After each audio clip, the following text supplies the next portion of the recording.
Assalomu alaykum azizlar. Bugun men juda muhim masalani ochiq va tushunarli qilib aytib beraman. Qariyalarga 1 million 500 ming so'm beriladimi? Bu pulni olish kerakmi yoki yo'qmi? Kimlar haqli, kimlar esa aldanib qolishi mumkin? Bu mavzu har bir oilaga tegishli. Chunki deyarli har birimizning uyimizda ota-ona, buva, pensiya yoshidagi yaqinimiz bor. Eng xavflisi shuki, odamlar hamma qariyalarga men qara million tarqatilyapti degan gapga ishonib, hujjatini, karta raqamini, SMS kodini begonaga berib qo'ymoqda. Men bugun sizga ekspert sifatida oddiy tilda tushuntiraman. Avval qanday edi, hozir nimalar o'zgardi, kim xavotir olishi kerak, kim bemalol bo'lishi mumkin. Pulni olish foydalimi yoki keyin muammo tug'diradimi? Videoni oxirigacha ko'ring. Chunki aynan oxirida men qariyalar va ularning farzandlari bajarishi kerak bo'lgan aniq qadamlarni aytaman. Hozirning o'zida kanalga obuna bo'ling. Videoga like bosing. Chunki bunday ma'lumotlar ko'pchilikni aldovdan saqlab qoladi. Avvalo bitta narsani aniq qilib olaylik. Qariyalarga 1 yil bo'yi million so'm berilar ekan degan gap ko'p hollarda umumiy va noto'g'ri tarqaladi. Odamlar eshitadi, qo'shnisidan eshitadi, Telegram guruhidan o'qiydi. Keyin demak hamma pensioner olarkan deb o'ylaydi. Aslida esa davlat tomonidan beriladigan har qanday pulning aniq nomi, aniq manbasi, aniq mezoni va aniq tartibi bo'ladi. Oldin odamlar moddiy yordam, nafaqa, kompensatsiya yoki bir martalik to'lov masalasida asosan mahallaga borardi. Mahalla raisi, xotin-qizlar faoli, hokim yordamchisi yoki ijtimoiy xodim orqali ro'yxat shakllanardi. Kimning sharoiti og'ir, kim yolg'iz, kim nogironligi bor, kimning uyida daromad yetarli emas, shular ko'rib chiqilardi. Lekin bu jarayonda odamlar ko'pincha bir narsani tushunmasdi. Pensiya yoshida bo'lishning o'zi avtomatik tarzda qo'shimcha pul olish huquqini bermaydi. Hozir esa tizim ancha raqamlashtirilmoqda.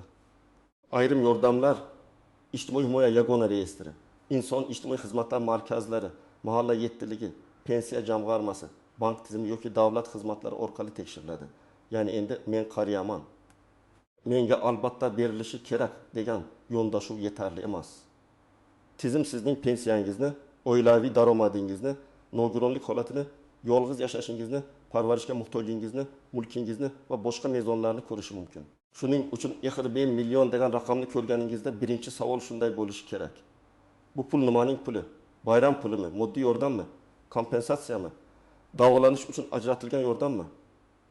Mahalliy hokimlik tomonidan berilayotgan bir martalik yordammi yoki bank, kredit, sug'urta, aksiya, plastik karta orqali beriladigan tijorat taklifimi?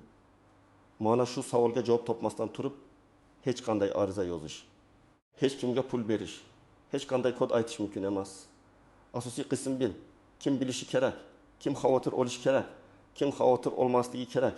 Men buni juda oddiy misollarda tushuntiraman. Birinchi misol. 2 yoshli ona yolg'iz yashaydi. Pensiyasi 900 ming yoki 1 million atrofida, farzandlari boshqa shaharda, uyda doimiy qarovchi yo'q. Dori-darmon xarajati ko'p.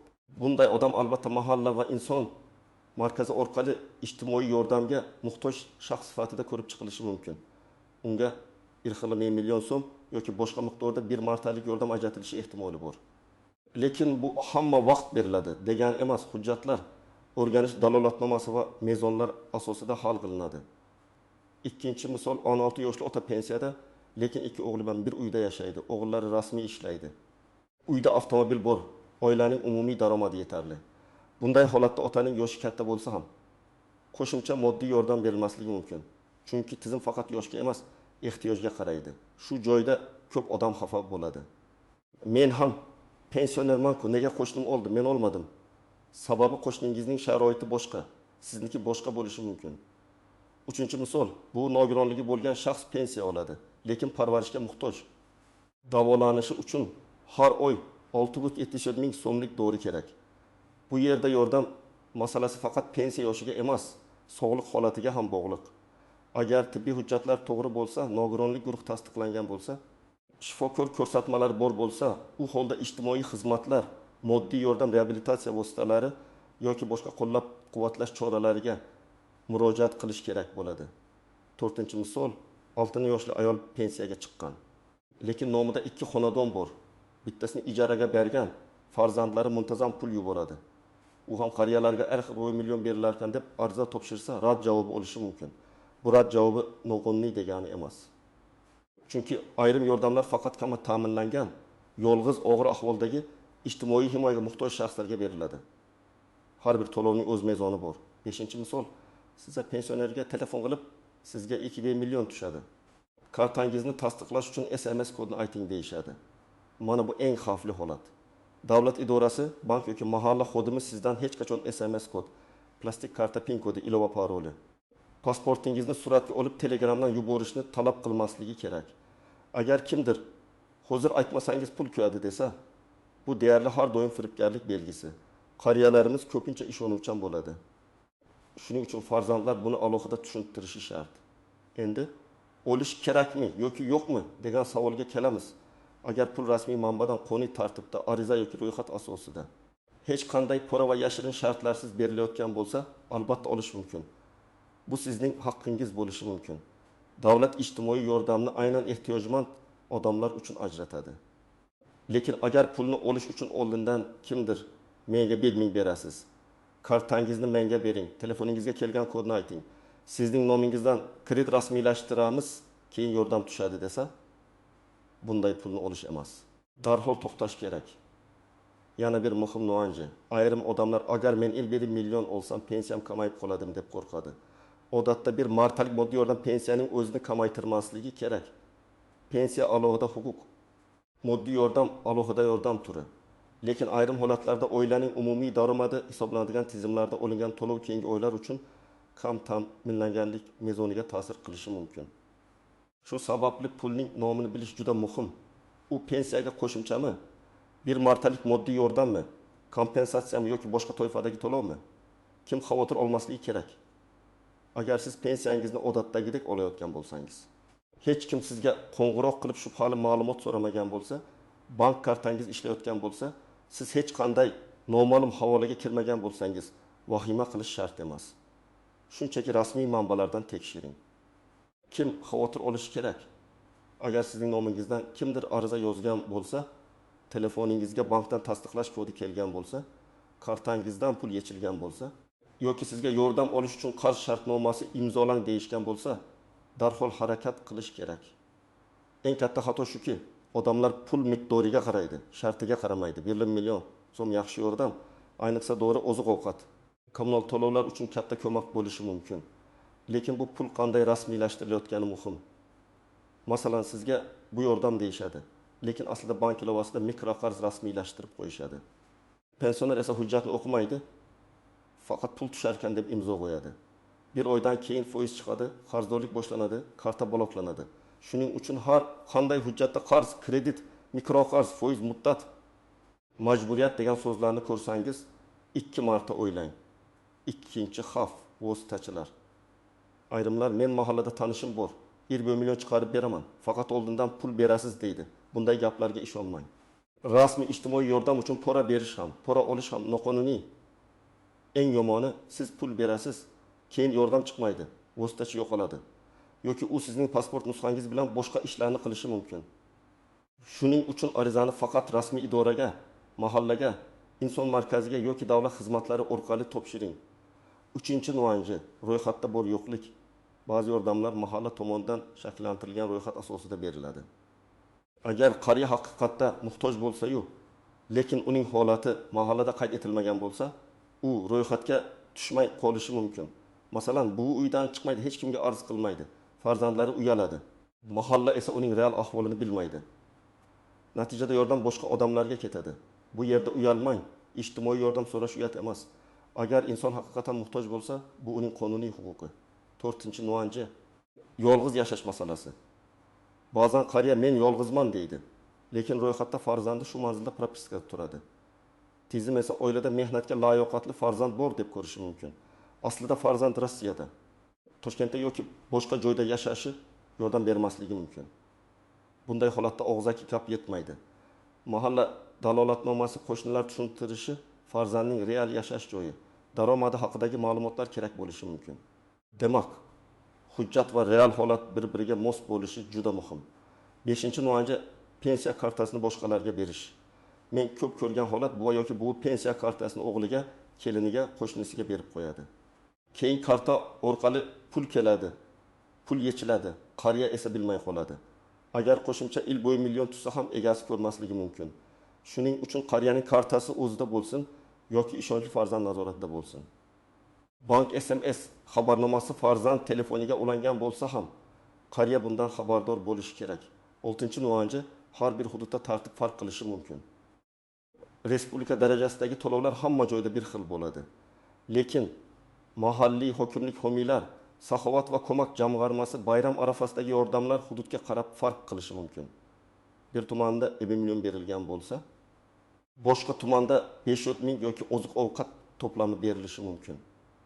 Shuning uchun falon viloyatda berishdi. Demak, bizda ham majbur degan xulosa har doim to'g'ri emas. Har doim o'z mahallangiz va tuman ijtimoiy himoya bo'limidan so'rang. 7-nuvonchi. Yordamni olgan odam keyin javobgarlikka tortiladimi? Agar odam yolg'on ma'lumot berib, daromadini yashirib, o'zini yolg'iz deb ko'rsatib, aslida sharoiti yaxshi bo'lsa, keyin tekshiruvda yordam qaytarilishi talab qilinishi mumkin. Shuning uchun men hech qachon qanday bo'lsam olib qoling demayman. Men doim shuni aytaman. Haqqingiz bo'lsa talab qiling. Haqqingiz bo'lmasa hujjatni soxtalashtirmang. Chunki 20 million uchun keyin katta muammo o'rtirish aqlga to'g'ri kelmaydi. Endi eng muhim qism nima qilish kerak? Birinchi qadam pul haqida eshitgan zavodi manbani aniqlang. Kim aytdi?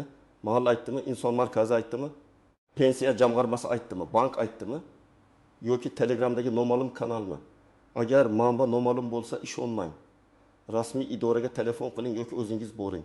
Ikkinchi qadam qariyaning holatini hujjat bilan tayyorlang. Pasport yoki ID karta, pensiya guvohnomasi yoki pensiya olishini tasdiqlovchi ma'lumot, nogironlik bo'lsa nogironlik hujjati, kasallik bo'lsa tibbiy xulosa, dori retseptlari, kommunal qarzdorlik bo'lsa kvitansiyalar. Yolg'iz yashasa mahalla dalolatnomasi kerak bo'lishi mumkin. Agar qariya parvarishga muhtoj bo'lsa, buni ham shifokor yoki ijtimoiy xodim orqali tasdiqlatish kerak.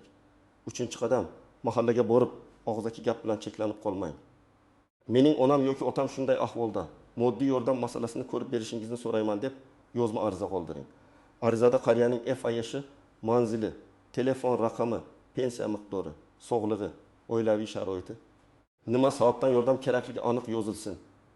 Arizaning kirim qilinganini bilib oling. Agar imkon bo'lsa, nusxasiga qabul qilingan sana va imzo qo'ydiring. 4-qadam inson ijtimoiy xizmatlar markaziga murojaat qiling. Hozir ijtimoiy himoya masalalarida bu markazlarning roli kuchaygan. U yerda yolg'iz keksalar, nogironligi bor shaxslar, parvarishga muhtojlar, og'ir sharoitdagi oilalar bo'yicha maslahat beriladi. Siz bizga aynan 5 million kerak deb emas, qanday yordam turlari mavjud, onam yoki otam qaysi biriga haqli deb so'rang. Shunda siz faqat bitta to'lovni emas, boshqa imkoniyatlarni ham bilib olasiz. 5-qadam bank kartasini tekshiring.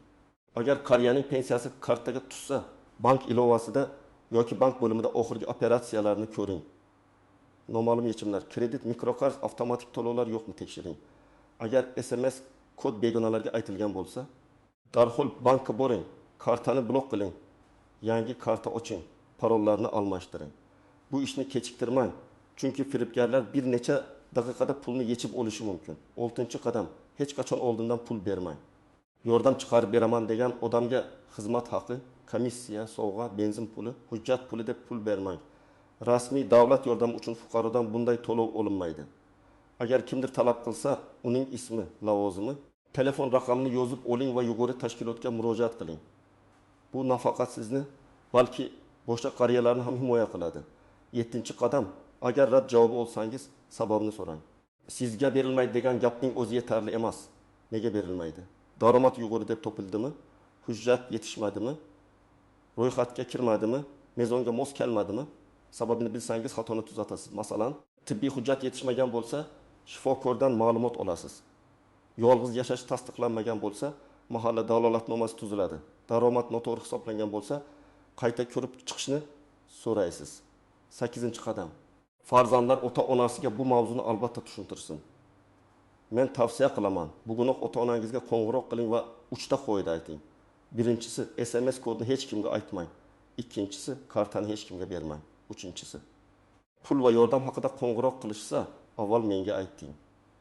Shu 3ta oddiy qo'yda ko'plab qariyalarning pensiyasini, jamg'armasini va asabini saqlab qoladi. 9-qadam. Agar qariya haqiqatan yordamga muhtoj bo'lsa, bir marta rad etildi deb to'xtamang. Vaziyat o'zgarishi mumkin.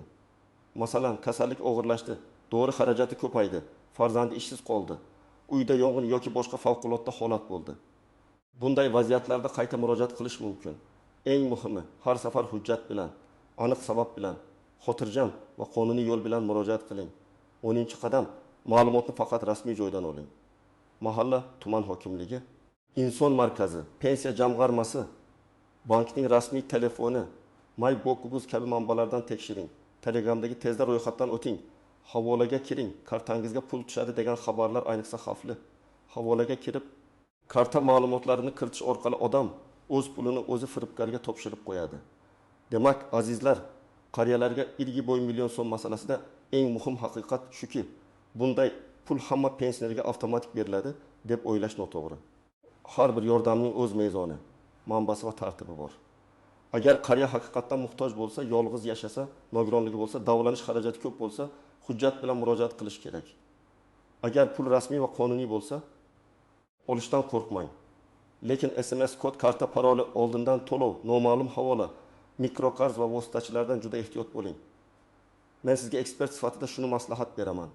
Bugun ota-onangizning hujjatlarini, kartasini, pensiya tushumlarini va mahalladagi ro'yxat holatini tekshirib qo'ying.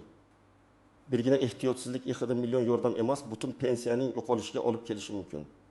Aksincha, to'g'ri murojaat qilsangiz, qariyangizga nafaqat bir martalik pul, balki boshqa ijtimoiy yordamlar ham chiqishi mumkin. Sizning hududingizda qariyalarga qanday yordam berilyapti?